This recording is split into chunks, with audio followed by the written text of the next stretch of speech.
Okay, we're ready. Okay, it is now 7:01, and I am reconvening to open session and calling to order the regular Board of Education meeting for Indian Prairie School District 204 on Monday, September 23rd, 2024. Michelle, will you please call the roll? Mr. Carubas, Here. Ms. Deming, Present. Mr. Rising, Here. Ms. Jane, Ms. Donahue, Here. Ms. Fosdick, Here. and Ms. Skins. Here. We have a quorum. Ms. Deming, will you lead us in the pledge? To the flag of the United States of America and to the republic for which it stands, one nation, under God, indivisible, with liberty and justice for all.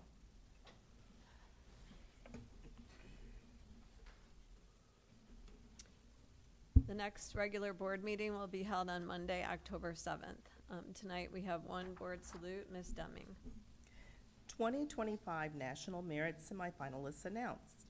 The National Merit Scholarship Corporation announced 50 District 204 students have been identified as semifinalists in the 70th Annual National Merit Scholarship Program. Taya Valley had 13 students, Neuqua Valley had 22 students, and Waubonsie Valley had 15 students identified as semifinalists. These academically talented high school seniors have an opportunity to continue in the competition for more than 6,870 national merit scholarships worth more than $26 million that will be offered next spring. Merit scholars are selected based on their skills, accomplishments, and potential for success in rigorous college studies. Congratulations to the District 204 semifinalists, and good luck as the scholarship competition moves forward. Let's give them all a round of applause for this.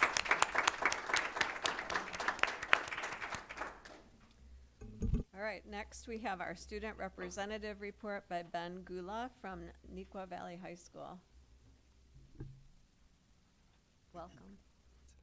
Good evening. I hope you've all had a great start to the new school year. My name is Ben Gula, and I'm the school board representative for Neuqua Valley High School.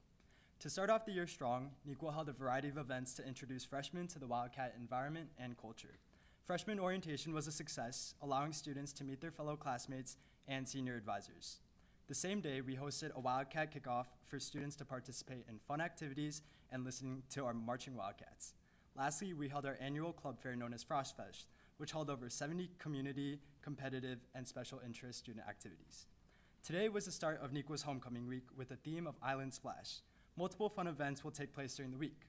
Tonight, our annual dance-off competition, Neuqua Knows It Can Dance, hosted by Neuqua Orchesis, will take place. Our student council has worked hard to prepare fun and competitive games for Neuqua Olympics, which will take place on Wednesday night. We will also be having our fall pep rally, which includes fun relay races and much more during the school day this Friday. Our homecoming football game will be against DeKalb, go Wildcats, and of course we will be having our homecoming dance this Saturday at 7 p.m. Seniors had the opportunity to attend College Application Information Night, as well as an informative meeting on how to navigate school links. Through school links, students can also see upcoming college visits and guest speakers that will be at Neuqua in the upcoming months. Tomorrow, we will also be hosting our financial aid night for students and parents. The week of October 28th, we will be hosting our annual Career Week. This allows students to network with professionals from a variety of careers. Parents and professionals are highly encouraged to volunteer to represent their occupation. An assembly was held for freshmen called the Wildcat Way, in which they were introduced to student resources, tips on adjusting to the new school year, and learning how to be an advocate for themselves and for others. These topics are consistently covered every Friday during freshmen's advisory time. The improv show featuring the Third Wheels was a success for our theater department this past week. The next theater production will be the children's show, What Happened After Once Upon a Time, taking place on October 4th and 5th. Last Friday, students that will be the age of 18 before November 5th had the opportunity to register to vote for presidential, congressional, local, and primary elections. Senior Sunrise was also a success this past Friday despite all of the clouds. Lastly, Neuqua will be having the SAT National on October 5th, and juniors will be taking the PSAT on October 23rd. Overall, Neuqua is still adjusting to the new year, and this is only the beginning. We are so excited about where this year will lead us. I hope you all have a great rest of your evening, and go Wildcats. Thank you.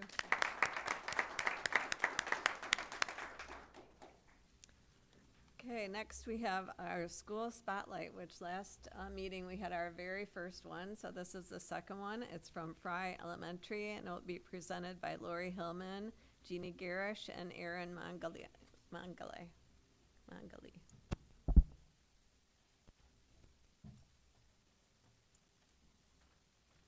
Good evening.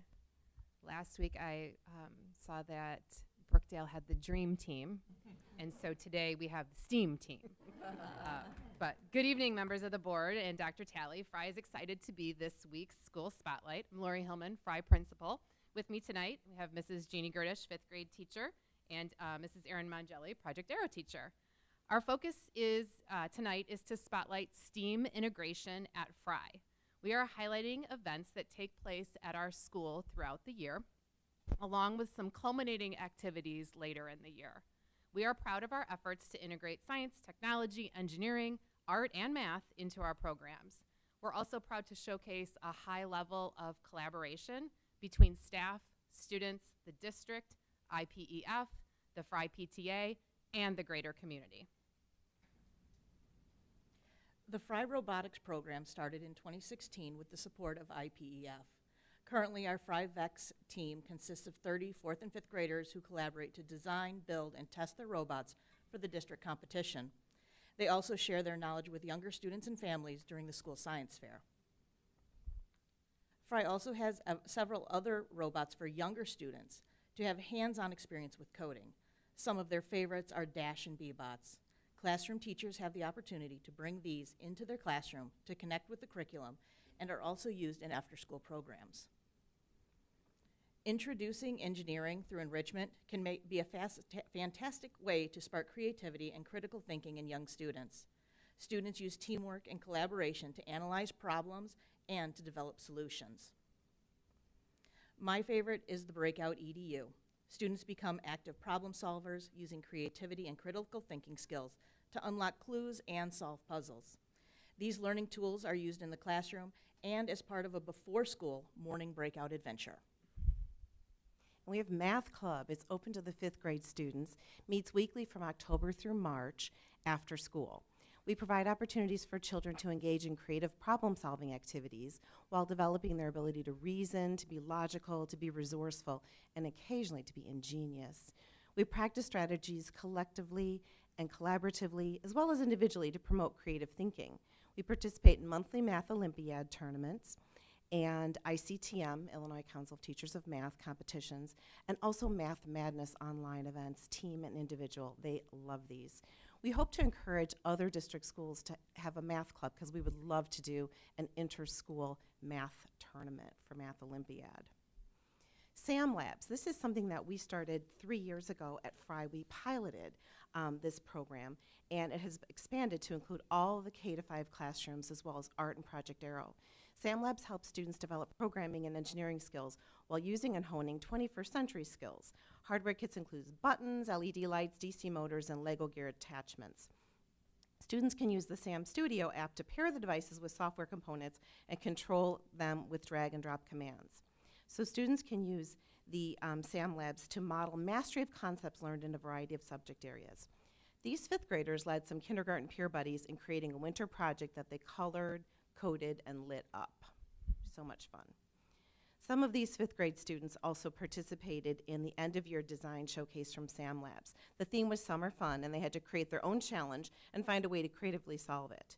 Through participation in the showcase, students will reinforce not only their STEAM and coding skill set, but also these essential skill sets: critical thinking, communication on tasks on projects, leadership, collaboration on tasks or projects, technology literacy, social skills, and last but never least, grit and perseverance. 2 of the teams took the top 2 national prizes. Here's a little glimpse at the winning team's project. I hope you can hear it.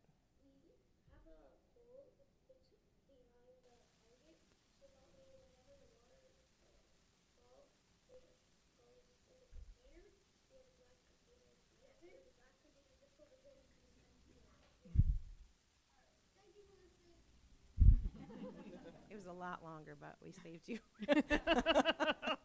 from a lot more of it. Okay, I need to move along here, I guess. So STEAM Day, we started STEAM Day in 2012 at Fry, and all students participate in a STEAM-related exploration, which takes place in the spring. It's an exploration for a workshop that the children get that's not normally maybe experienced in the classroom. They're generously paid for by our Fry PTA, presented by Fry teachers, district personnel, STEAM companies, and volunteers from the community. Students are given a selector form, and here's a sample of some of the things that were offered to our second and third graders. And they get to choose, they get to rank their top 4 choices, and we hopefully place them in something that really interests them. And I've got a few pictures. The first one is our Pet Lover's Paradise, and you might see a couple of special guests that participated. It was put on by one of our Fry 5th grade teachers. We also had squishy circuits. These are from some NIU art STEAM educators that they presented. The kids had a blast making those. We also have a company called High Touch High Tech of Chicagoland, and they came and they did Matters, and they did a gas investigation, liquid to gas investigation. We had our LMC director. She worked with some coding and some robots with students. This is a Fry parent. He is a former Thunderbird pilot, so we had Top Gun. So the kids got to learn all about aeronautics and even dress like the Top Gun pilot. And then we had another example from High Touch High Tech. We had Cosmic Capers. So lots of different opportunities for the kids to participate in, and it's a great time that's had by all. And finally, of course, we have the Fry Science Fair to highlight. This event is organized and presented by the Fry PTA. It is a non-competitive K-5 event promoting a love of inquiry and investigation. Last year, we had 88 projects with 120 students participating. And with that, we again want to thank you for having us tonight and allowing us to spotlight our school. Wow. Thank you so much. That was wonderful. I love seeing these presentations. So. Okay.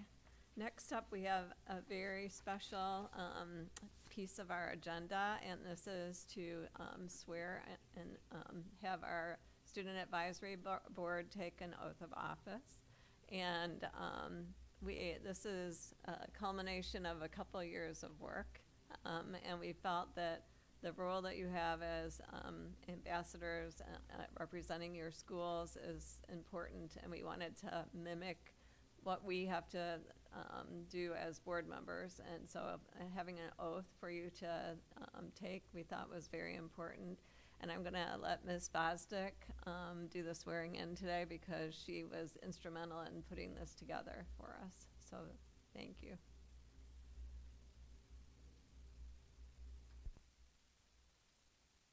All right, so I think I will ask the student representatives to stand. Thank you. Take a couple deep breaths. We got a lot to say, and this is, it is a little bit lengthy, but it is significantly shorter. Sorry. Then Raise their hand. Oh, yes, then ours.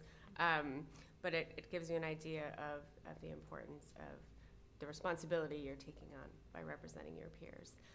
So if you could please raise your right hand. I will have you repeat after me. We will do by section. So feel free to read off here. I state your name. I, Samir Pizzano, Do solemnly swear or affirm that I will faithfully discharge the duties of the Office of Student Advisory Member that I will faithfully discharge the duties of the Office of Student Advisory Member to the Board of Education of Indian Prairie, to the Board of Education of Indian Prairie, in accordance with the Constitution of the United States, in accordance with the Constitution of the United States, the Constitution of the State of Illinois, the Constitution of the State of Illinois, and the laws of the State of Illinois to the best of my ability. and the laws of the State of Illinois to the best of my ability. I further swear or affirm that I shall encourage and respect the free expression of opinion by my fellow students, board members, and others who seek a hearing before the board while respecting the privacy of students and employees. I shall encourage and respect the free expression of opinion by my fellow students, board members, and others who seek a hearing before the board while respecting the privacy of students and employees. I shall recognize that a student advisory member has no authority as an individual, and that decisions can be made only by a majority vote of the members of the Board of Education at a public board meeting. I shall recognize that a student advisory member has no authority as an individual, and that decisions can be made only by a majority vote of the members of the Board of Education at a public board meeting. I shall respect and follow all board norms and understand that only the board president may speak on the board's behalf. I shall respect and follow all board norms and understand that only the board president may speak on the board's behalf. I shall abide by majority decisions of the board while agreeing to seek changes in such decisions through ethical and constructive channels. I shall abide by majority decisions of the board while agreeing to seek changes in such decisions through ethical and constructive channels. As a member of the student advisory to the board, I shall accept the responsibility for my role in the equitable and quality education of every student in the school district. As a member of the student advisory to the board, I shall accept the responsibility for my role in the equitable and quality education of every student in the school district. I shall foster with the board extensive participation of the community, formulate goals, define outcomes, and set the course for Indian Prairie. I shall foster with the board extensive participation of the community, formulate goals, define outcomes, and set the course for Indian Prairie. I shall assist in establishing a structure and an environment designed to ensure all students have the opportunity to attain their maximum potential through a sound organizational framework. I shall assist in establishing a structure and an environment designed to ensure all students have the opportunity to attain their maximum potential through a sound organizational framework. I shall serve as an advocate on behalf of my fellow students to advance the vision for Indian Prairie, and I shall serve as advocate on behalf of my fellow students to advance the vision for Indian Prairie, and I shall strive to work together with the district administration to lead the school district toward fulfilling the vision the board has created, fostering excellence for every student in the areas of academic skills, knowledge, citizenship, and personal development. I shall strive to work together with the district administration to lead the school district toward fulfilling the vision the board has created, fostering excellence for every student in areas of academic skills, knowledge, citizenship, and personal development. All right, congratulations. You have been sworn in. I think we're going to get a picture here in the front. I know that seemed very long, and maybe now you're like, what did I sign up for? But that actually is a much shorter version than the one we have to take, so, and it was modeled after it, so.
Okay, it's now time for public comment, and 60 minutes is allowed. Each person is limited to 3 minutes.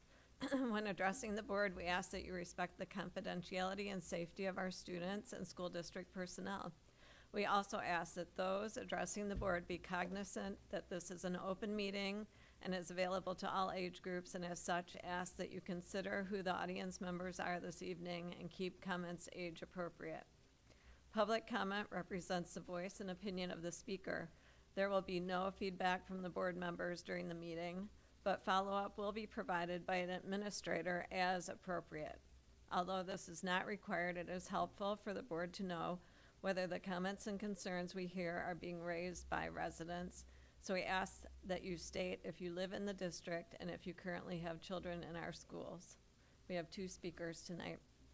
The first one is Jillian Gibson.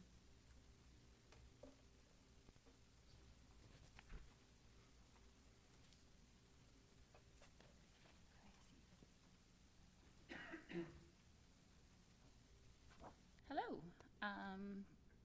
my name is Jillian. You guys usually know me for speaking for road safety and safety of our students. I have a 5th grader at Georgetown, a 7th grader at Fisher, and a senior at Waubonsee. Recently, there's been a lot of conversation about busing and crossing Ogden and Neola for members of my neighborhood. So that's kind of my focus here tonight. However, I recently had Stephanie Kipowitz's office submitted for an IDOT safety study of Ogden, and those results are back. So I know that the district usually does their own studies, but I wasn't sure if you had this information, so I'm giving you all a packet that goes through everything that I have found. To me, the most important part, though, was I found out Public Act 094049 is how you guys run your safety audits for busing when it comes to the communities. Going through the packet, all of you will have a copy of the actual IDOT report, which is what I have used for this. It talks about the annual daily traffic of Ogden Avenue being 34,600 vehicles per day, posted speed limit of 45 miles per hour. Eola has 27,300 vehicles per day with a posted speed limit of 40.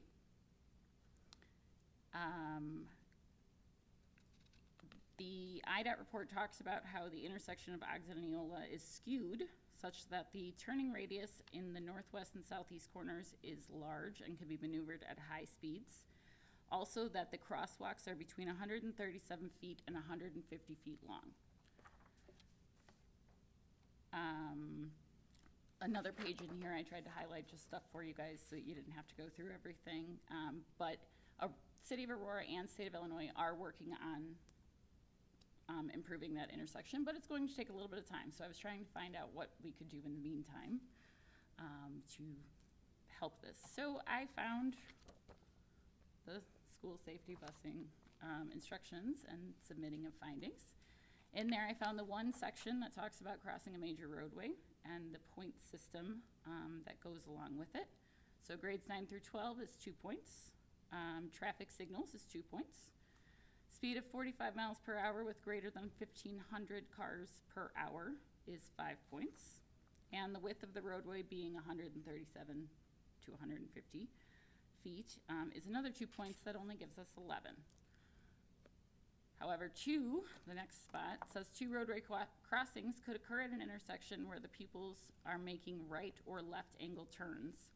If only one type 3 situation is being considered, ignore that part, sorry. Basically, we'd need 20 points to qualify for 2 streets.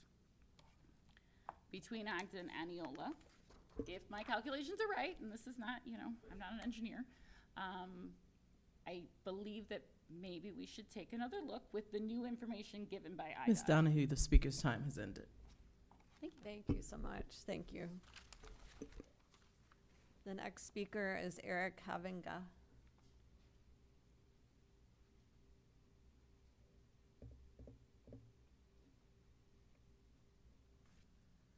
Hi, it's me again, Eric Havinga. My wife and I lived in Georgetown for 12 years. My son goes to Georgetown.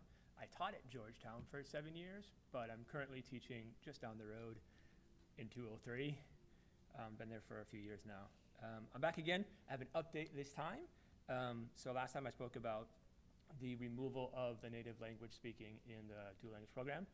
The next day, after I spoke with you guys, I got an email from the principal saying that she decided to go ahead and replace that again, and will be returning to what they had originally stated, and providing that native language for the cohort up through this year. So Band-Aid, but a step in the right direction.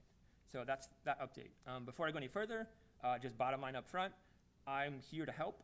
I want our students to achieve their greatest potential through a dual language program, and also thereby raising Indian Prairie School District back up to the high level that our families and community deserves. So to see how we could do that, I went to the district mission statement, and it says all students to achieve their greatest potential, right? A dual language program would definitely support that, right? So I was a little confused why we're missing the boat on that. So I looked at, well, maybe there's something with the guiding principles that's blocking or preventing a dual language program. So let's check them. Does a dual language program engage students in relevant and rigorous learning? Yes. Does a dual language program help students live and work productively with others? Yes. Does it embrace our role and responsibility within our community and world? Yes. Does it help students become lifelong learners? Yes, that's all of them, right? So that wasn't it. So it aligns with the mission, all of your guiding principles. Couldn't figure out what was going on. So I kept digging in, and I was on the website, and I found this thing called the Bilingual Parent Advisory Committee. I'm like, oh, cool. This would have some information because according to the district's website, it states, quote, the BPAC participates in the planning, operation, and evaluation of the TBE program, end quote. So I found some names from a flyer from last year. That's the only thing I could find. And it was for two ladies, Maria and Angelica, Maria Arias and Angelica Nieto. So I emailed them. They responded back that Rafael Segara is in charge of the BPAC, and they only provide support for navigating the district platforms. So this raised some questions for me. Is the director of this program self-evaluating the program? Is he giving the evaluation feedback to himself? How are you receiving parent feedback other than my comments right now? And was the decision made to cancel this program made without any feedback, any community input, or research? Because I could not find any. So that brings me back to my bottom line. I'm here to help. How can we help to start a bilingual or— Ms. Donahue, the speaker's time has ended. I still have 10 seconds. We all wanted— Sir. Yeah, I started the timer. So I want to help. Let me know how we can help, what I can do next to help you. Thank We you. can start a survey, find out what we need to do to get this rolling. Thank you.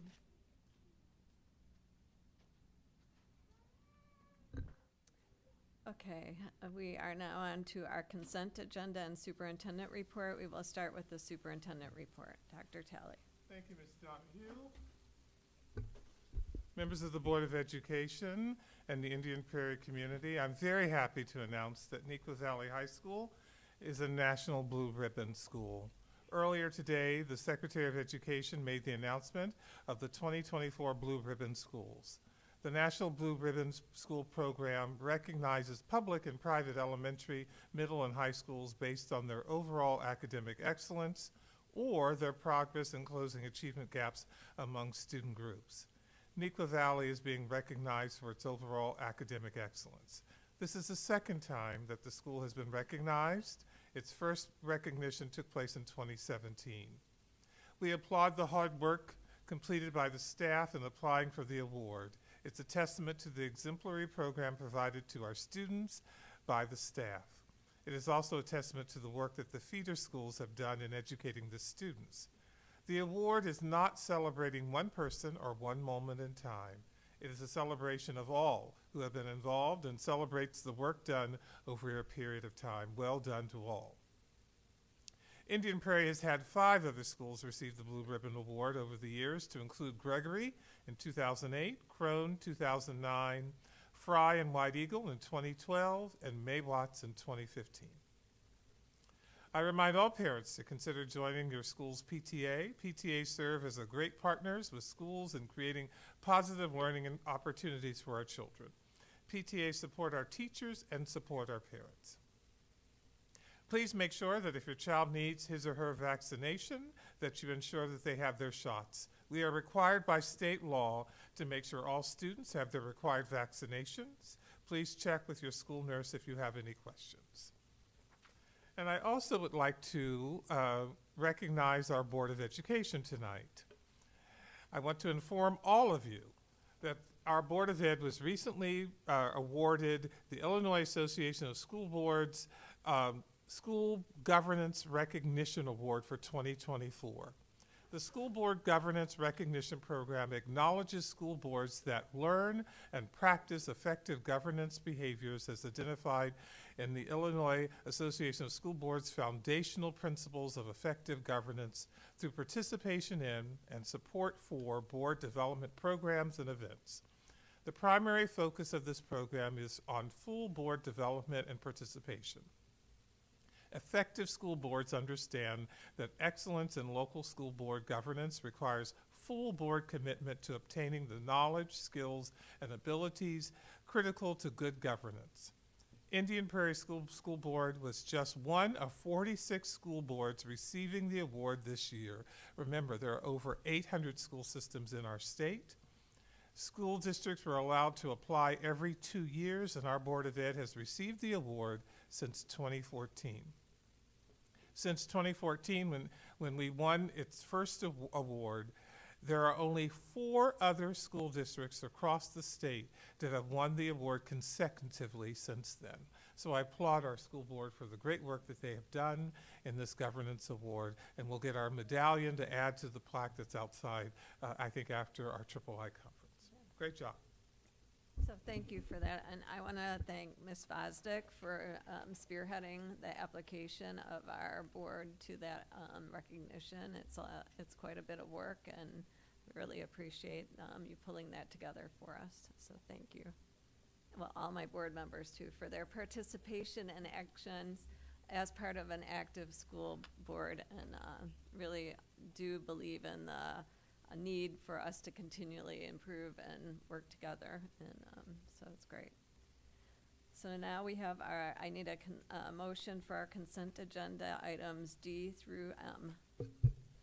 Make a motion that the Board of Education approve consent agenda items D through M as presented. Any discussion? Okay, Michelle, will you please call the roll? Mr. Rising. Yes. Ms. Gentz. Yes. Mr. Karubas. Yes. Ms. Deming. Aye. Ms. Donahue. Yes. And Ms. Fosdick. Yes. Motion passes. Next, we have our action items.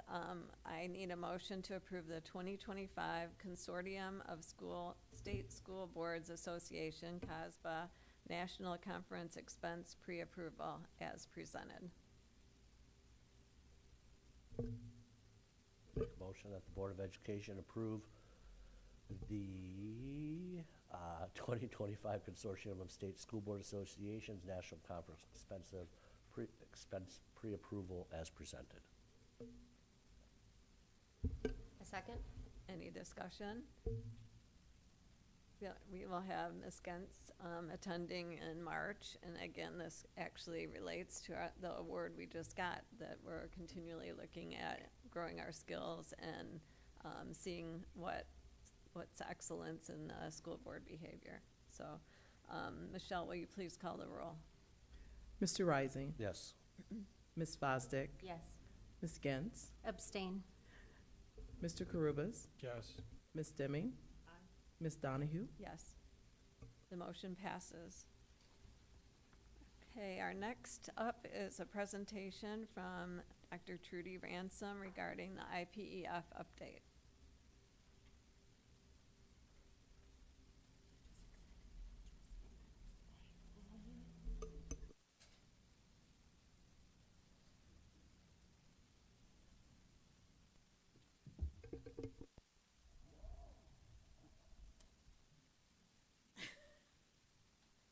I didn't do it.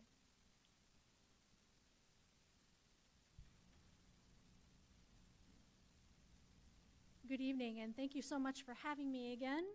I am Dr. Trudy Ranson. I am the Executive Director for the Indian Prairie Educational Foundation, better known as IPEF. And before I get started, may I say this is an exceptionally fantastic looking group sitting up here. IPEF Yellow.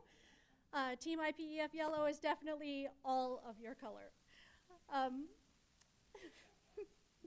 You look fabulous. IPEF is proud to be celebrating its 36th year as the nonprofit partner of District 204. In those years, we have provided more than $5.4 million towards District 204 programming support. It is a fantastic organization, which obviously could not be done without the generosity of our community, and I am so pleased and proud to be part of this organization. Although IPEF has changed since its inception as a supporter of the fine arts, we remain true to that mission while still trying to meet the needs of the district. That change, sometimes it feels like yearly, but we are always there to help out in any way that we can.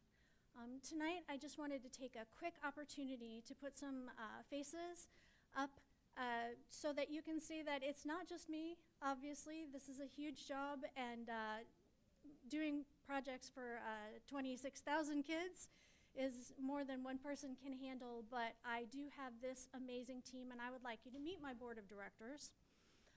The IPEF board consists of currently 19 all volunteer directors. You might see a familiar face up there or two. Part of our agreement with the district is that the superintendent of schools is always a director on our board, and we're delighted to have Dr. Talley. We also have a school board member at all times as part of our board. Our current director from the school board is Ms. Gens, although several people who are sitting up here have also sat in that seat. And the collaboration that we have with the district and our board has always been excellent. It is very important to us that our board reflect the district. I'm sure I'm not telling you anything you don't know when I say that this district is huge. And so we need to make sure that we are representing all areas of the district, as well as reflecting the demographics of the district. And I am really proud to say that this is something that we have worked hard for. It's been a goal of ours for a long time. And I think that we have been very successful in that. I wanted to give you a 7-year income trend for the foundation because I really think it's important for people to understand where we were, what effect COVID had on our foundation, and where we are headed now. And as you can see, pre-COVID, we were maintaining somewhere between $450,000 and $500,000 in income. COVID really hit us hard, just like it hit many organizations hard. We found that this was true with most nonprofits in the area. But we are definitely climbing in the right direction, and I am proud to say that in the time that I've been in the executive director, our income has raised almost 30%. And we are climbing our way back up to where we were so that we can provide as many educational enrichment opportunities and programs as we possibly can. So where does that money come from and where does it go? These are always good questions to address. You can see that we have 4 main sources, categories of income: individual donors, fundraising, business partners, and grants. It's very interesting if you look at it over time that in the last 10 years, fundraising and individual donors have actually flipped. We used to get the majority of our funding from individuals, and now we do most of our funding from fundraisers. Grants as a category has also grown quite a bit as we try to fill in some gaps. There are a lot of reasons for this happening. Right now, I'd say the biggest one is the economy. And since I can't control the economy, I will keep applying for those grants and trying to fill in the places where we can't necessarily rely on past sources of funding. Where does this money go? It goes right back into our district. You can see that our biggest category here is direct to schools. This is money from our IPEF fundraiser, where we split 50-50 the money that we raise with the schools being represented by their runners. Also awards and other partnership opportunities that we have with schools fall under that category. Our second biggest group is our at-risk category. This is our fastest growing category.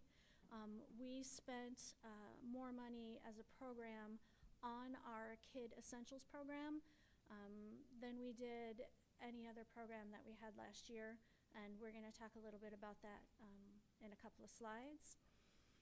You'll notice that fine arts, student health and wellness, teacher grants, and STEM are also up there. These categories fluctuate. How much we spend is really dictated by how much the district is asking for us at any given time. But those categories of funding are pretty consistent and the ones that we support the most.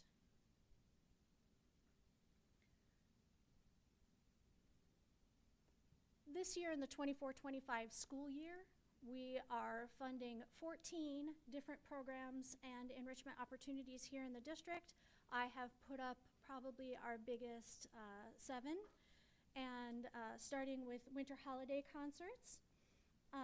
Winter holiday concerts are just our gift to the community. It is the winter concerts done at all 3 high schools, and they are 100% free. And if you haven't attended one at Wabansi, Nequa, or Matia, I can't recommend it enough. It is a fantastic 90-minute concert that that will definitely put you in the holiday spirit and show off some pretty amazing talent that we have in our district.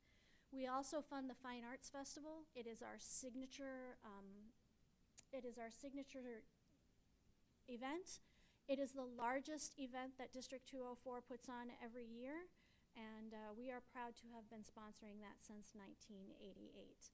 This year, we estimate that we had somewhere between 34,000 and 35,000 attendees when you add up all 3 high schools together. I'm proud to announce that this year we are going to be the presenting sponsor for the district's 3rd annual Mental Health Symposium. We feel it is incredibly important to sponsor mental health in our district.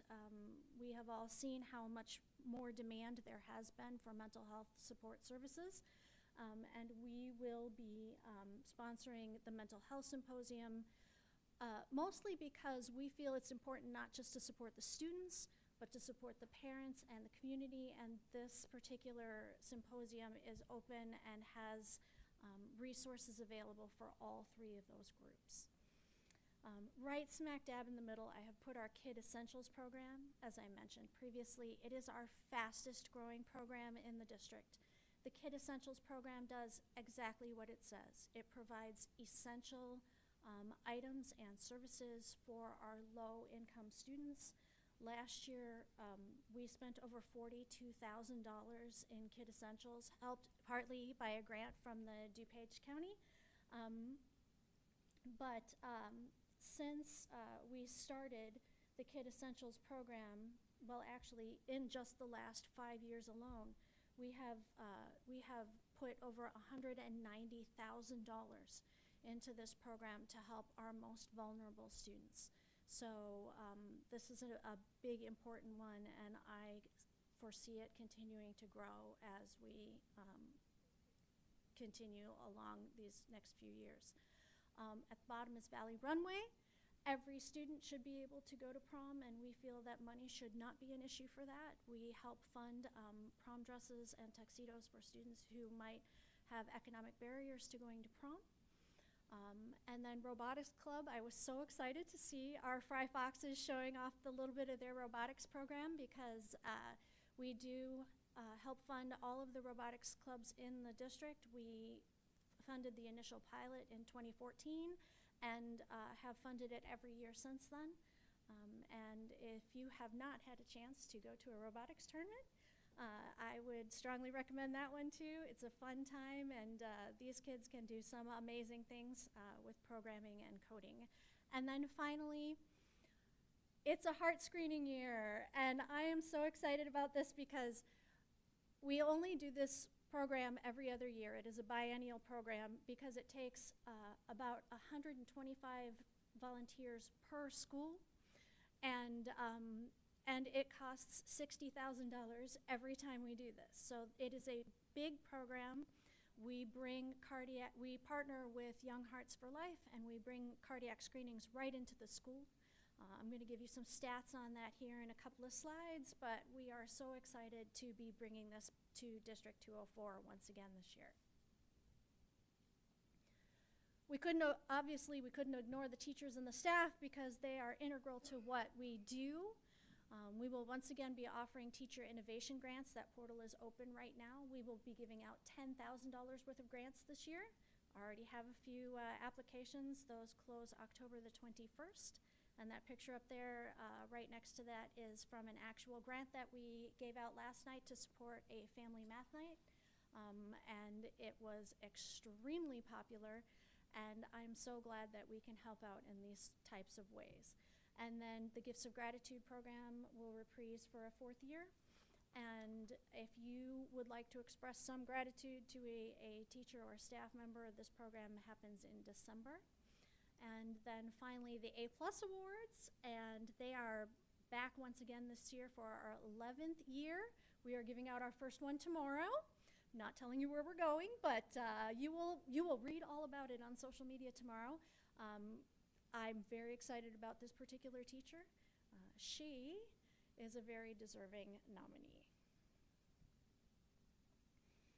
As I said, this fall, one of our biggest programs that we are running is the cardiac screenings program. We partner with Young Hearts for Life, and they bring in ECG machines right into the kids' PE classes for one day. And we have already done this at Neuqua Valley High School. We have screened 1,677 kids between the main and the freshman building. 16 of those students were flagged with an abnormal ECG. These tests are incredibly sensitive and have a very, very low false positive rate, less than 1%. So we are so glad that we are able to catch these kids before there is a problem. Everything that we are screening for is treatable. And if we can do anything to avert a tragedy, we are right there. We have been doing this, we have been bringing these in to the district since 2008. And in that time, we have screened over 40,000 high school students.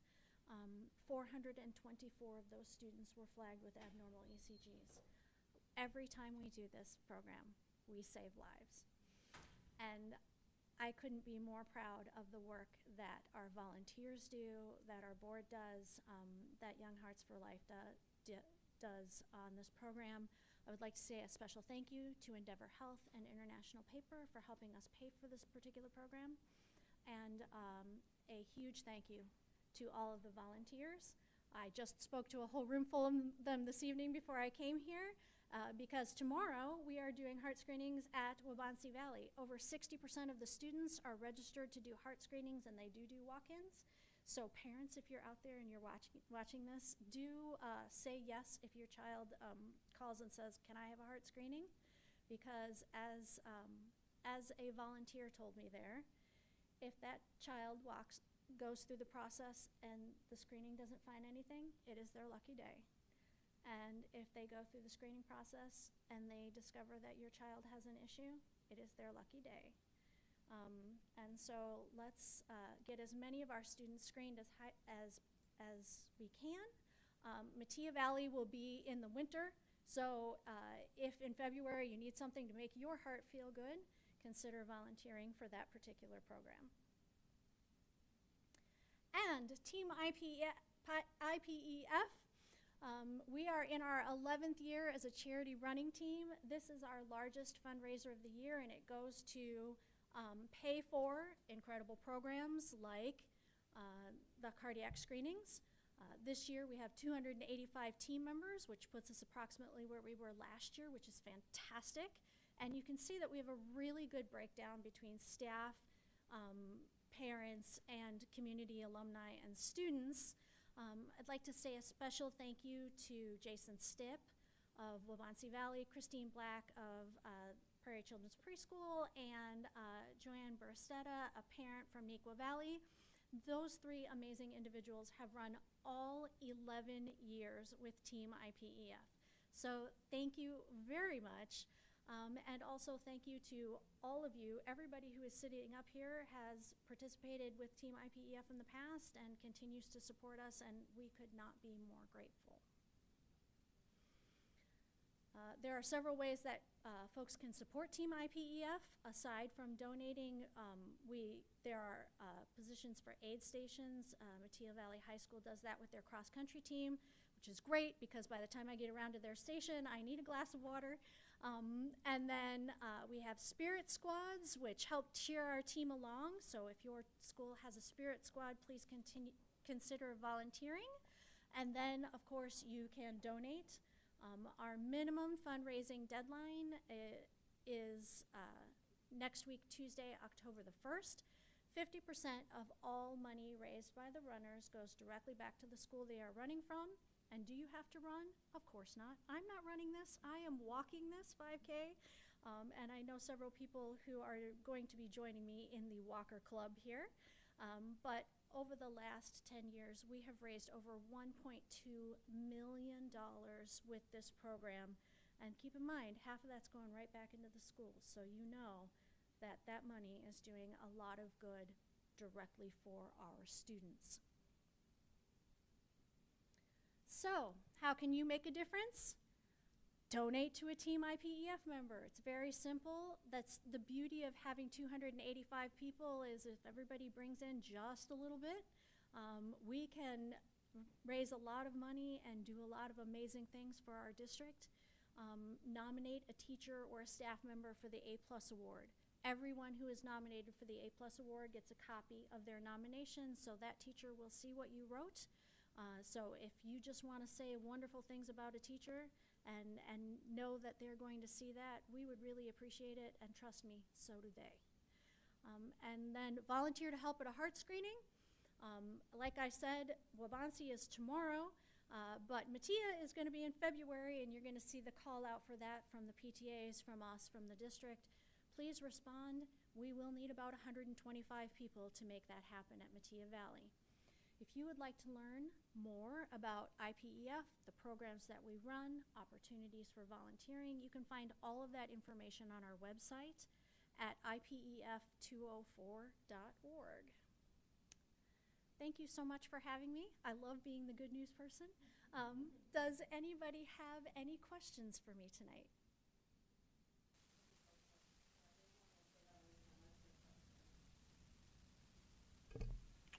I've got a couple comments. As you know, IPF is kind of near and dear to my heart. On page 6, the increase in at-risk. When I was an IPF board member about in the early 2000s, I remember serving on an at-risk committee of 1, and we had a budget of like $1,000. And so to see that change over the years to become so much of a greater part of the foundation is kind of good and bad, right? We have a population that needs those services, needs that contribution, and that's changed demographically over the years. But then we're also able to make additional contributions. So I kind of applaud IPF for stepping up to fill some of the gaps in the services they need, and so that's heartening to me. And then on page 10, the heart screenings, I challenge the district and IPEF to figure out ways to increase the number of students screened. And I've been doing it for volunteering. My kids just recently went through it. And I think there's ways where we can improve the participation. We kind of get parent approval in advance, but then you mentioned walk-ins. And that requires parent approval just as well. But I think if one way we might be able to improve that is kind of communicating the way to get that approved so that both the parent and the student are familiar with that procedure and are comfortable with kind of getting that done. And I'm just throwing out ideas. I don't know if it's good, but it's my suggestions in kind of going through the process. Another kind of frustration of mine in having volunteered is you have a number of students on one side that are just watching and not doing anything. And on the other side, the testing's going on. So I think, and I've had kind of students comment on things that are just out of left field. You know, is this gonna hurt?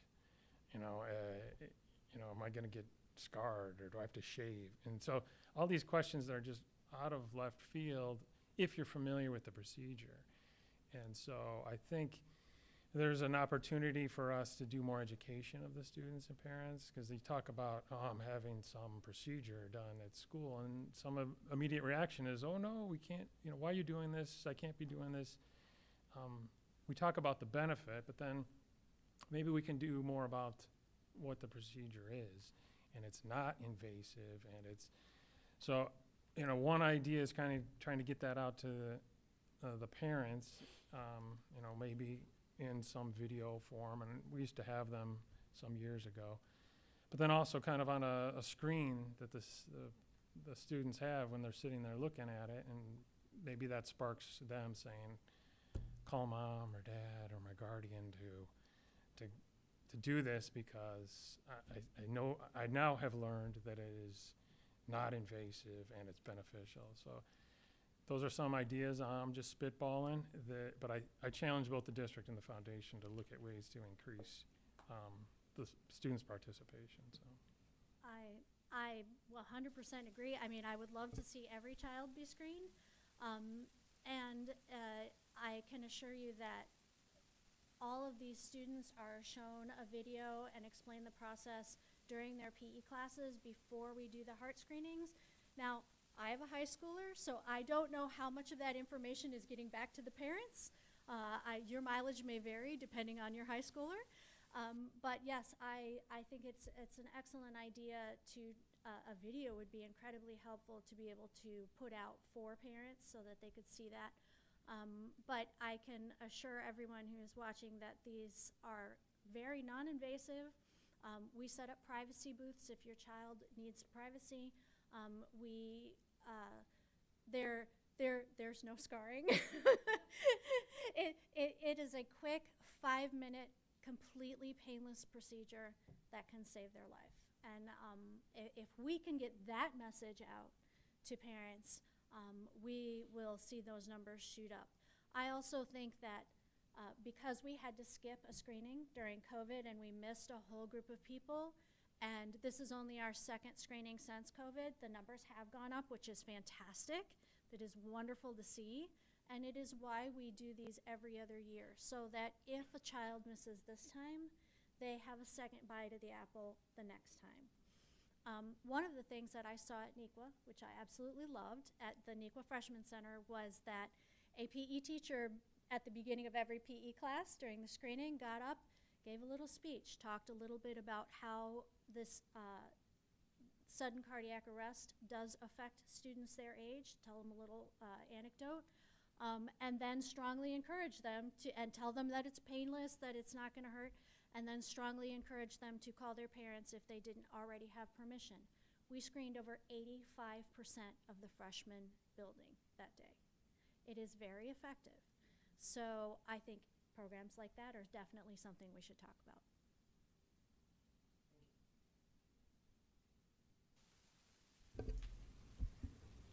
Well, thank you, as you said, for this good news presentation and for all the work that you and IPEF do.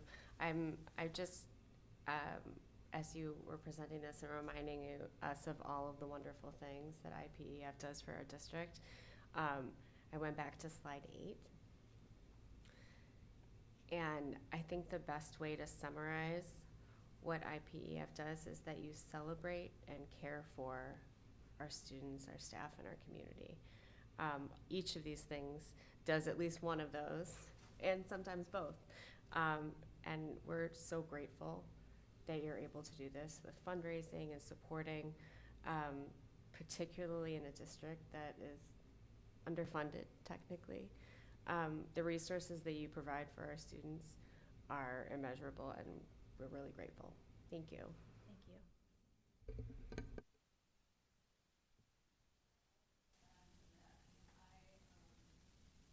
Slide 8, oh, was that off? Sorry. Slide 8, it really is an encompassing set of programs that really are immeasurably helpful to our district, and things that are creative and are not something that the district would provide by itself. So it's like, thank you for spearheading these programs and supporting them. I was at the freshman center. I saw the nervousness of the kids, and a procedure like that just sounds scary, I think. But I also would continue to emphasize that it's free. This is a free screening that the parents can have, and I will be at Wabansi tomorrow helping out also. So thank you again for all of the programs that you provide in our district, and I really encourage our community to continue to look at this as a significant resource for our district and provide funding as people are available to give. So thank you. Thank you. We are incredibly lucky to have such a generous community, and I tell people that we try to fund some of the things that the taxpayer money just isn't going to fund in this district.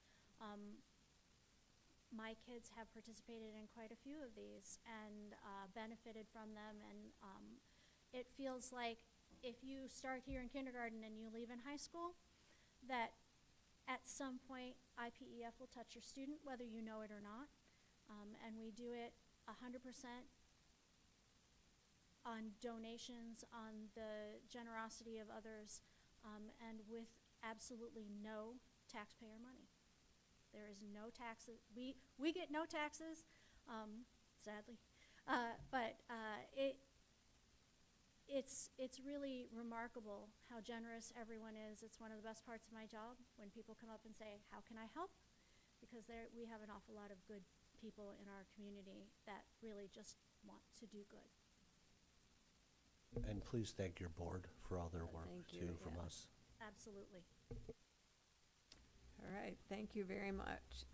Next up, we have a presentation from Ms. Carrie Beth Harry regarding the annual hiring report and HR update.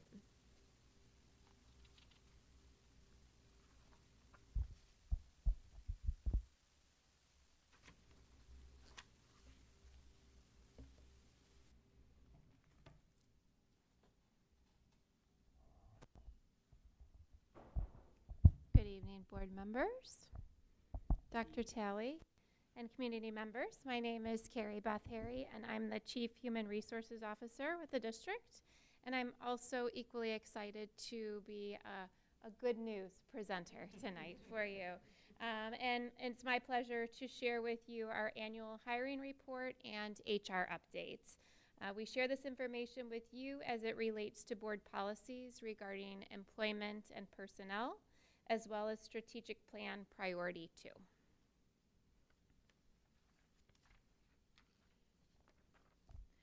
Priority 2 of the strategic plan focuses on investment in staff. More specifically, Indian Prairie School District 204 acknowledges that a culture of positive well-being is critical for all staff to deliver on student outcomes. Therefore, IPSD 204 is committed to fostering strong connections to value staff and ensuring equity and elevation of voice. We're proud to provide examples of how our team, the HR team, has delivered on objectives 1, 2, and 3 of priority 2 of the strategic plan. I'll talk about professional learning opportunities, collaborative engagement with staff, and our recruitment successes. Many hear human resources and associate it with either employee management or discipline.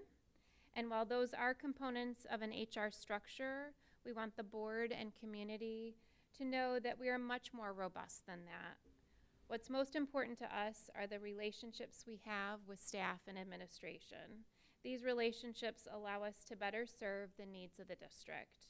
The word cloud on slide 3 simply illustrates the areas that define your HR team.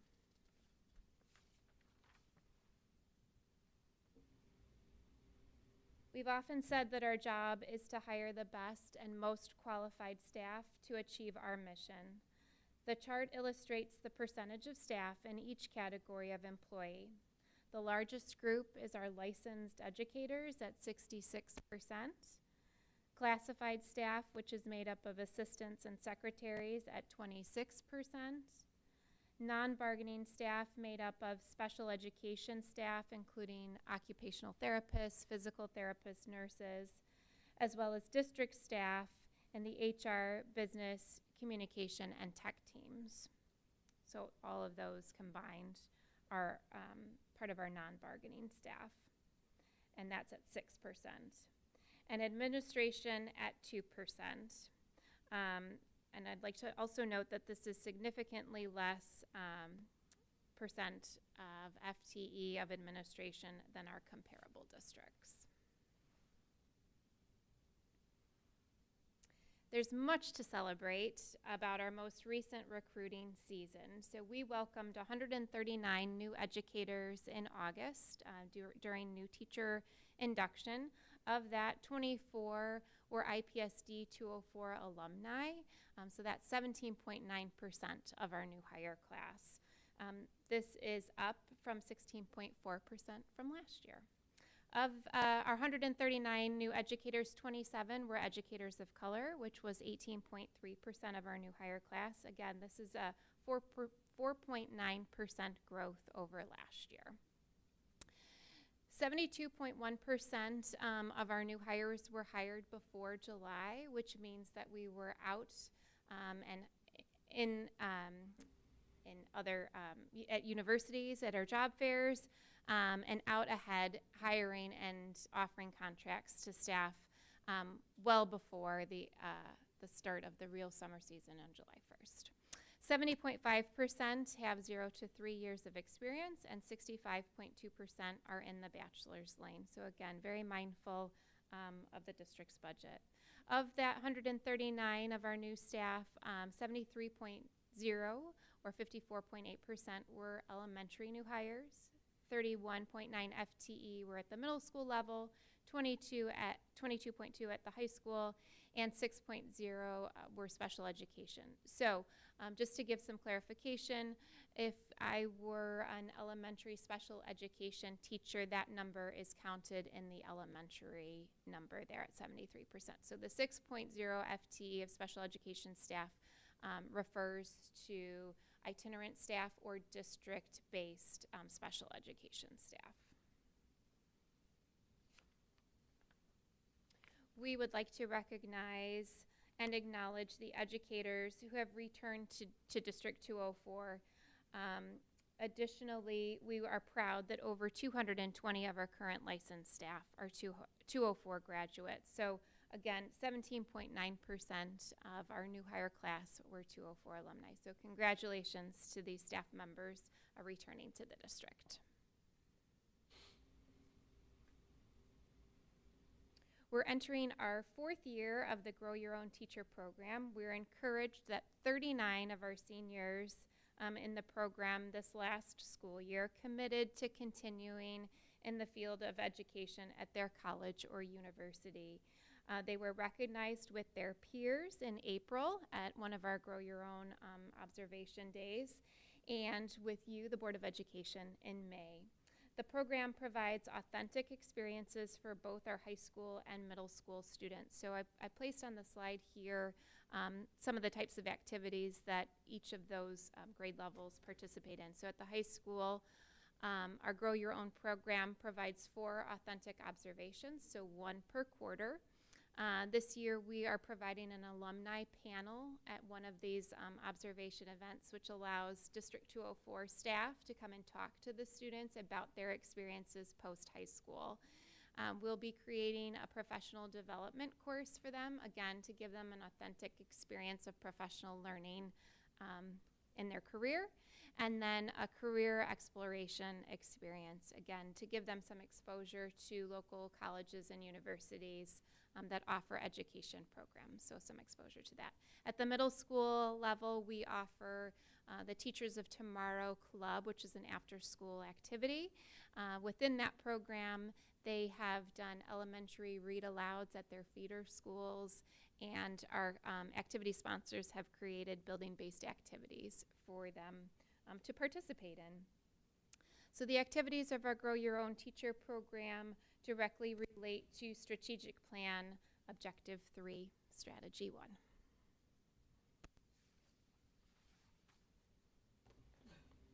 We continue to review our strategies and find ways to maximize our efforts and budget in our recruitment efforts.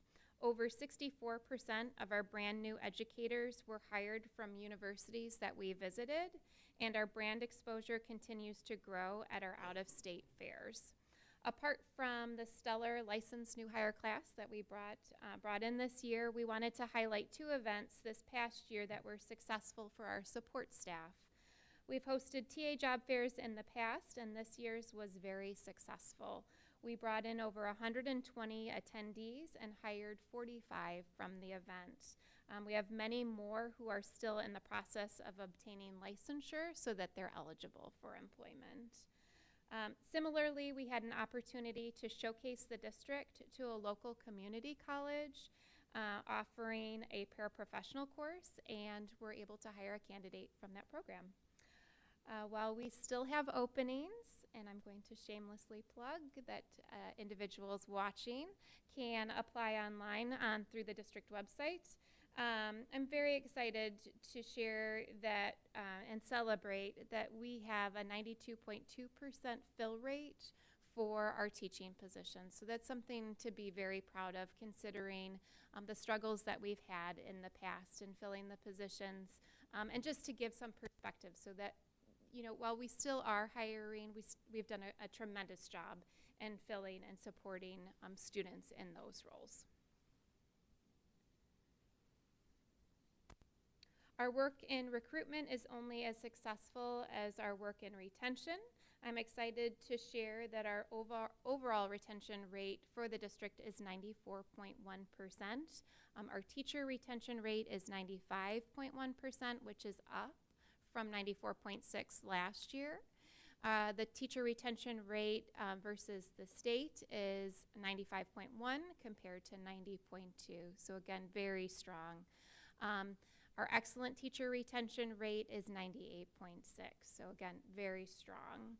We recognized 547 individuals for their service milestones. And many of you participated in the Institute Day activities and heard many of those service milestone recognitions. So we celebrated 93 at 20 years, 114 at 25 years, 24 at 30 years, and 2 celebrated 35 years. So again, we included some pictures from Institute Day of those celebrations.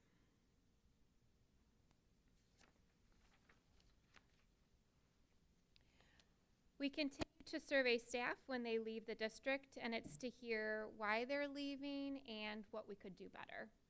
We had 55 responses to a voluntary survey, and this is a reflection of responses from all employee groups. So this is sent out to all individuals. The 55 is a combination of all employee groups.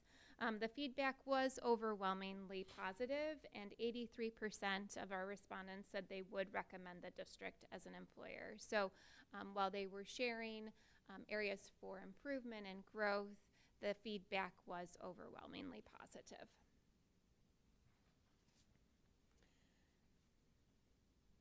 I'd also like to highlight and give thanks and share our appreciation for the collaborative relationship that we have with both of our unions, the Indian Prairie Education Association and the Indian Prairie Classified Association, led by Katie Popp and Liz Lanning, respectively. We meet regularly with both unions to share, problem solve, understand, and build our relationships. We have, with the Indian Prairie Classified Association, expanded the content and scope of their professional learning based on feedback and collaboration that we've had with that union. So these activities directly relate to Objective 1, Strategy 2, and Objective 2, Strategy 1 of the strategic plan.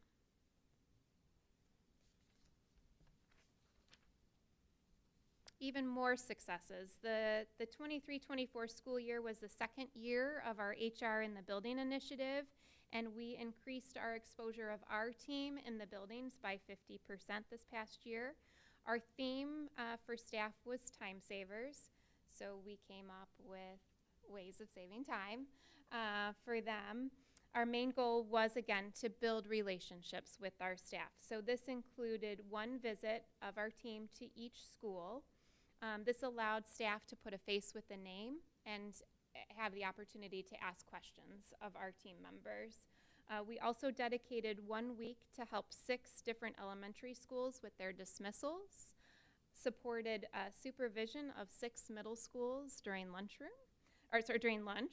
and provided help in the supervision of hallways at 3 high schools and the alternative school. So again, out in the buildings, providing support and attempting to help save time for staff. Our plan is to continue the HR in the Building program with the Believe theme in 24-25. And again, these activities directly relate to Objective 2, Strategy 2. I'm very excited to share that our work on the Portrait of an Educator begins tomorrow. In collaboration with Battelle for Kids, our committee will meet throughout first semester to identify the essential qualities and competencies of our future educators.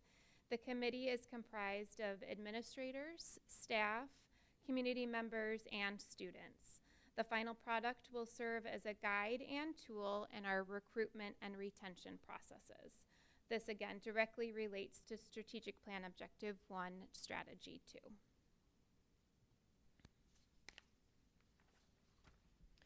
Our work is ongoing, and we continuously review and refine what we do. We survey our activities and our own work regularly.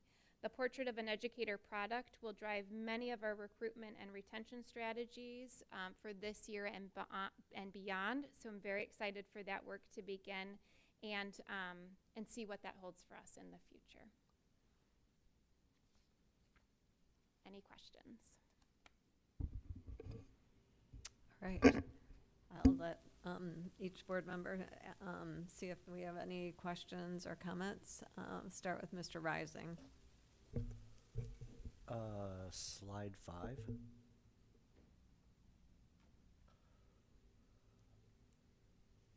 I know there'll be other questions here, but I just want to make a comment. I'm really excited that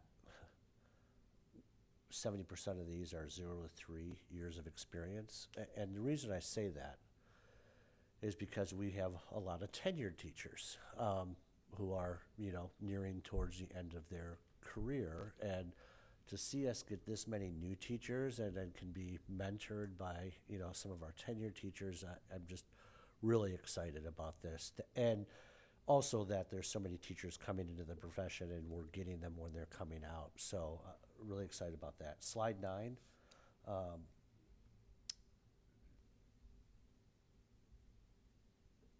On that note, I was there that day when the teachers got their award, but I didn't realize it was 547. So that kind of gives me heart palpitations because that means that we're going to have that many teachers retiring very soon. And it is concerning. So keep up the great work. And then really my only question is on slide 10. And you don't have to go into specifics, but just kind of give me generalities. Regarding the 55 staff members, and I know you said it's certified staff and classified staff. 2 concerns here. I hope on the career opportunities part, and again, I realize if those are classified staff, they're probably leaving for a different, parallel position or maybe into a teaching position. But I hope, I'm assuming you're digging a little deeper there than just career opportunities, correct? I mean, that you're not kind of stopping at that question. Okay, you're digging a little deeper there. Correct. Okay. Correct. Yep. And then the 33.4%, there's really nothing we can do, I recognize, from the family or medical standpoint. the personal standpoint, does that also include people or teachers that are, is this kind of the category where it would fall if they're leaving the profession? And did we have teachers that identified that they were leaving the profession? But is that where, I guess, my first question, is that where they would fall? And then second, Yes. did teachers identify that they were leaving profession? Yes, I would say that the majority of that part of the question was probably answered by classified staff members. So when individuals were interested in a different type of position, it kind of fell under that. But this would also include teachers who were pursuing a position outside of education.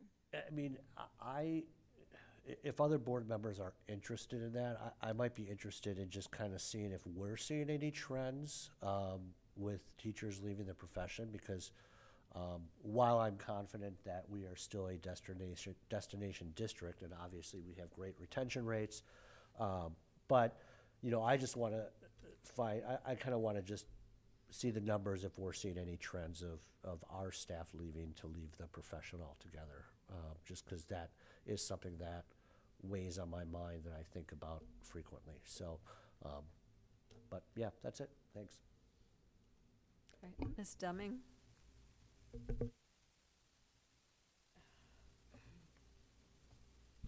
Thank you so much. Let's see. Slide 7, please.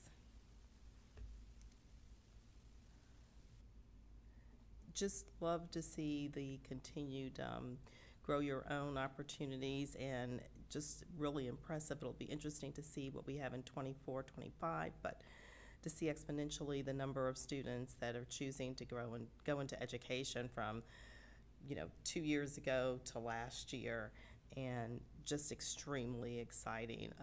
And really, as Board Member Rising spoke about, seeing the ability for staff who've been here, teachers who've been here and have wonderful experience, being able to see that many new teachers come in. Hopefully, there were a good number that are from our past history, but just to see that knowledge being able to pass on is exciting, and looking forward to see many of the students that started last year and are now going to college, and hopefully those numbers continue to grow, and 4 to 6 to 8 years we'll see more and more back here joining our district.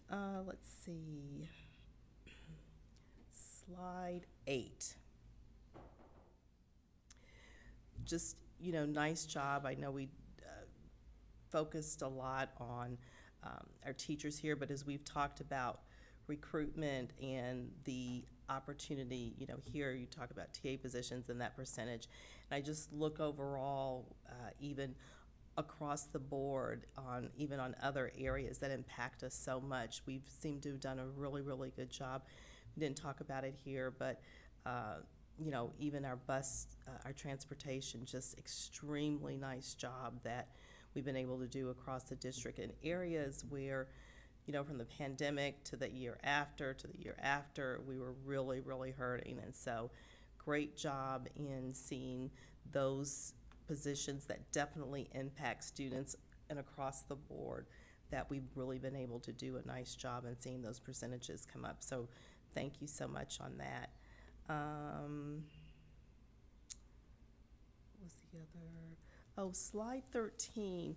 Can you share just a little bit on the portrait of an educator? What does that actually, what will that look like? You talked about committee comprised of staff, administrators, community members, as well as students. Can you share a little bit more about what that will entail? Sure. So the committee will be meeting 3 times throughout first semester, once in September, once in October, and once in December. And the committee will be faced with some challenging questions. This will be a thought-provoking and an interesting time to explore what it is that we really feel the qualities and competencies are for District 204's future educators. It's a great way for us to really tease out what it is that we're looking for in our teaching candidates. The workshop is broken out into two parts. We'll actually have the whole committee available and working in the morning, and then the afternoon will be administration to, again, really tease out how we want to use this tool within, again, the programs and processes that we have in place for recruitment and retention. So what does this look like in our applicant tracking system? What does this look like in our hiring and onboarding processes? So I'm really excited about the work. We've had such great success and collaboration with Battelle for Kids on other areas, including Portrait of a Graduate. So I'm really excited about what this is going to look like for Portrait of an Educator. And do we see this being any different across the levels, or just overall what we're looking for in an educator that presents, that is working in our district? Or are there different qualities that we're looking for at different levels or not? I'm just asking, I don't know. So, I mean, I guess that's something that we'll explore. I think typically it has been, what are we looking for across the district? But we may determine that there are different, different qualities and competencies based on the levels. I guess we'll see. And then just finally, as I look at slide 10, wonderful with the 83% of respondents that would recommend the district as an employer. I would just ask, as we're going through, I don't know whether we have any feedback, any specific comments on those that don't answer in the affirmative in that area, but it would be wonderful for us just to see from an HR standpoint what, why is that 17%? Where are we missing something that we're missing? Anything that we can do to help that experience of personnel that are leaving and persons that that spend their time here? So, just something to ask. If we have a chance to look at how we look at it, and if we're able to see any patterns that we can look at to see that number, that 17% decreased. Yeah, that's certainly something that we do as we're looking at the data, looking at patterns, looking at anything that continues to resurface so that we can address that. The survey itself is made up of both kind of qualitative and quantitative questions so that we can dig a little deeper. I would say that generally the feedback is general in nature, so they don't tend to share a lot of specifics, but it is something, I appreciate your comments, it is something that we do take a look at and listen to. And finally, the only thing that I wanted to point, and I'm not sure what slide it is, but it's the one that says staff category percentages. It was at the number 4, slide 4, I believe it is. Yeah, slide 4. I just wanted to point out again, you did it already, but I want to point out the percentage of administrators that we have of our overall staff. We have our licensed staff numbers are 66% that are in front of our students every single day. And then when we talk about those numbers that make up our administration, and you pointed the fact that our numbers are much less than what's suggested, it's 2%. 2% of our overall staff are administrators. So they do a lot of, they have a heavy lift because they're doing a lot, and it's much less than the number that would be suggested for our size district. But thank you so much to our administrators as well as the rest of our staff, but they do a lot. Thank you so much. Ms. Gentz? Okay. Ms. Fosdick? I don't really have any questions, but I just want to say thank you for the people work, right? HR is people work, and your focus on relationships is really valuable. Thanks. Mr. Karubas? Great job, great presentation. I think you're doing great work. I think we've been sitting here long time because Karen Sullivan was human resource officer. And yeah. You mentioned in the beginning that we hire the best and most qualified employees. And I think that's important to point out. You talked in the beginning, you referenced board policy 510. And I appreciate you grounding us from the get-go in board policy. That's important. And then on slide 5, you mentioned that 18% of our new hires are educators of color. If you flip that, that means 82% are educators that are not of color. But we still hire the most qualified candidates. So we're an equal opportunity employer, right? Correct. And we don't give any preferential treatment in our hiring, right? We do not. Do we do any intentional outreach, minority recruitment? I know in the past we've done some, and some of it hasn't been fruitful or cost-benefit analysis. We've tried some things, but they didn't bear fruit. So some of the things we've done would be advertising in certain publications and going to certain colleges to do recruiting. What are we doing, if anything, on the minority recruitment front? I think it's important for us to consider that question when looking at both our licensed staff and our support staff, because it's a little bit different for both. So we continue to attend, for our licensed staff, we continue to attend 2 out-of-state job fairs of historically black colleges and universities. And the brand recognition was in more private sector terms of the district is something that we continue to be proud of. We are recognized now at the fairs. We have individuals coming to our table, not just happening upon our table, as you would expect for a district coming from out of state. They have no idea, but we have had individuals come and seek us out and come and talk to us about opportunities. And these are not necessarily individuals that are seniors, but that are sophomores and juniors and are familiar with the area and want to know a little bit more. So that's been incredibly encouraging.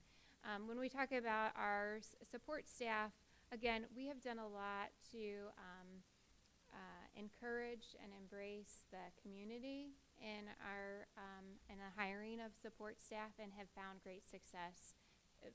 Many of the 120 that came to the job fair at the end of June for teaching assistant positions were parents and community members, and that just means that, again, we are bringing those onto those staff onto our staff, and are reflective of the students in our buildings. That's all great. I'm glad you're, trying new things out, and sometimes it doesn't work out, and sometimes you want to go deeper in other areas. So that's awesome. Another interesting aspect that might be a crossover is the Grow Your Own alumni program. As our demographics change, that might be a source of more minority recruitment, where alumni decide to stay here, and they reflect our demographics, and they're going to be the most qualified. So that's some crossover. So I love that. So thank you. Thank you very much for all of the information. It is very happy to see the hiring rate that you have, the very few openings even at the TA level, and that's something to be extremely proud of.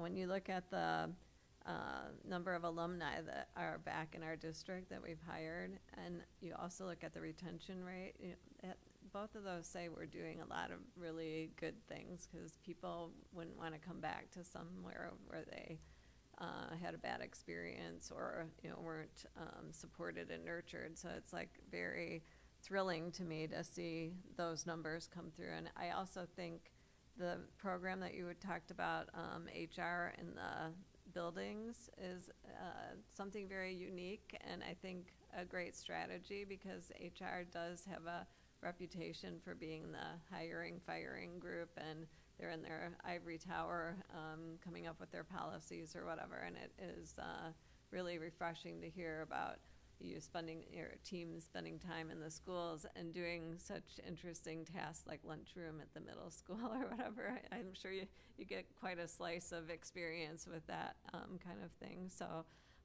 keep up the great work, and very happy to see this presentation and the results that have been driven here. So thank you. Thank you. All right, the last topic is legislative advocacy and Board of Education update. And I know we had a couple of our members attend COSSBA out in Washington, D.C. So kind of interested to hear what your observations were and et cetera. Yes, Mark and I did have the opportunity to attend the COSSBA Federal Advocacy Conference, September 8th through the 10th in DC. We had incredible support from IASB. We were able to spend some time with our fellow Illinois school board members to discuss issues that affect us specifically in the state, but then also hear from the chairwoman of the FCC, the Deputy Secretary of Education, and then several lawmakers and staffers about challenges in education policy. Mark and I are gathering our notes to share further details with you, but we can get those to you in the next week. But I can say, at least from my perspective, it was time very well spent.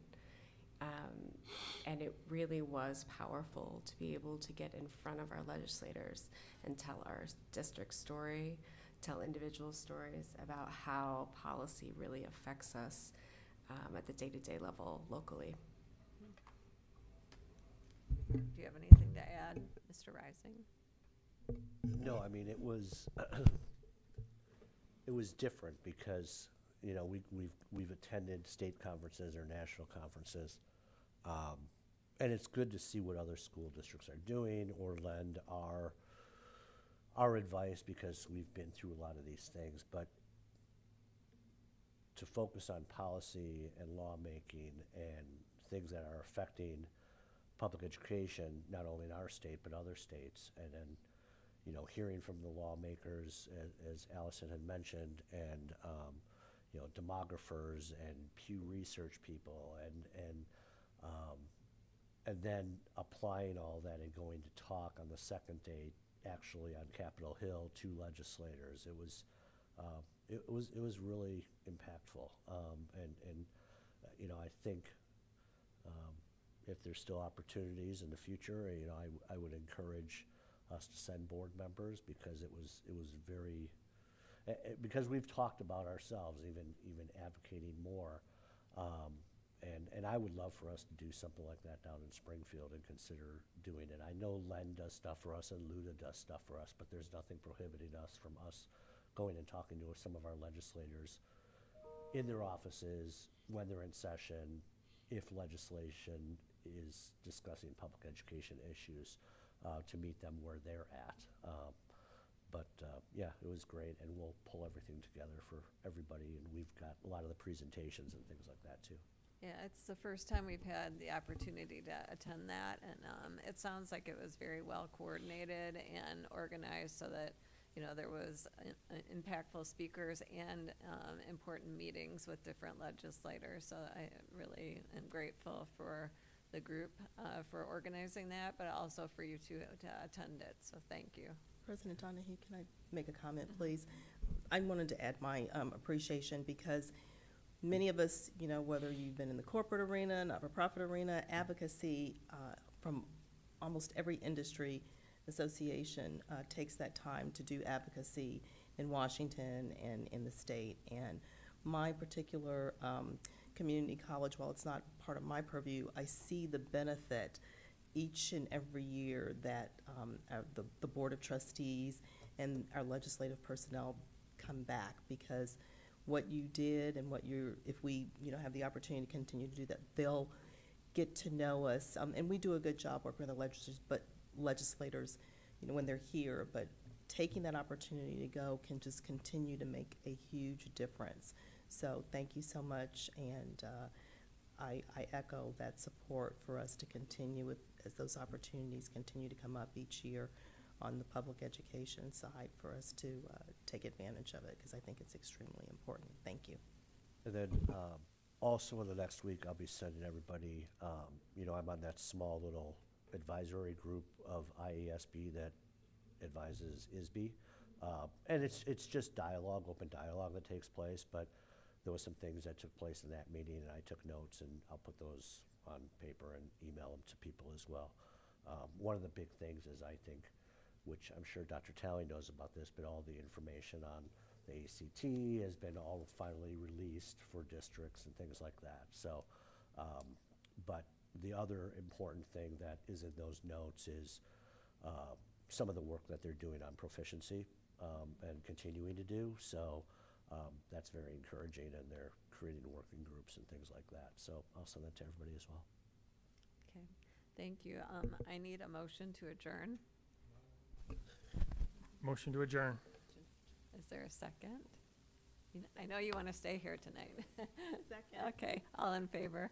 Yes. Any opposed? Okay, we are adjourned.